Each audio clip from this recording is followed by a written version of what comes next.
మనం wifi connect అవ్వడానికి signal strength చూస్తాం. ఫుల్ బార్స్ ఉన్నాయంటే రిలీఫ్, ఫుల్ హ్యాపీస్. అదే లో బార్స్, లో సిగ్నల్ ఉంటే ఇరిటేషన్ స్టార్ట్. కానీ సేమ్ లాజిక్ మన రియల్ లైఫ్లో అప్లై చేయండి. మనం అసలు జనాలతో కనెక్ట్ అవ్వడంలో సిగ్నల్ స్ట్రెంత్ చూస్తున్నామా? లైక్ మొబైల్లో వైఫై కనెక్టెడ్ అని సింబల్ వస్తుంది, కానీ నో ఇంటర్నెట్. సేమ్ మనం కూడా అలాగే కొన్ని రిలేషన్షిప్స్లో ఉంటాము, కనెక్టెడ్ అని ఉంటుంది, కానీ మన మనసులో నో సిగ్నల్. వైఫై స్ట్రాంగ్ ఉండాలంటే రౌటర్ని రీసెట్ చేస్తాం. మరి రిలేషన్షిప్ స్ట్రాంగ్ ఉండాలంటే ఈగోని రీసెట్ చేయాలి. సిగ్నల్ ఫుల్ ఉండటం అంటే మెసేజ్ ఫాస్ట్గా రీచ్ అవ్వడం కాదు, మీనింగ్ రీచ్ అవ్వడం.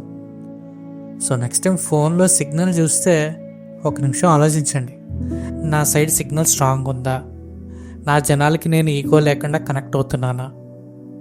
వైఫై స్పీడ్ ఇంప్రూవ్ చేయడం ఈజీయే, కానీ రియల్ లైఫ్ కనెక్షన్ బిల్డ్ చేయడం చాలా కష్టం. సో అందుకే టెక్స్ట్ కాకుండా కాల్ చేయండి, ఎమోజీ కాకుండా ఎమోషన్ చూపించండి.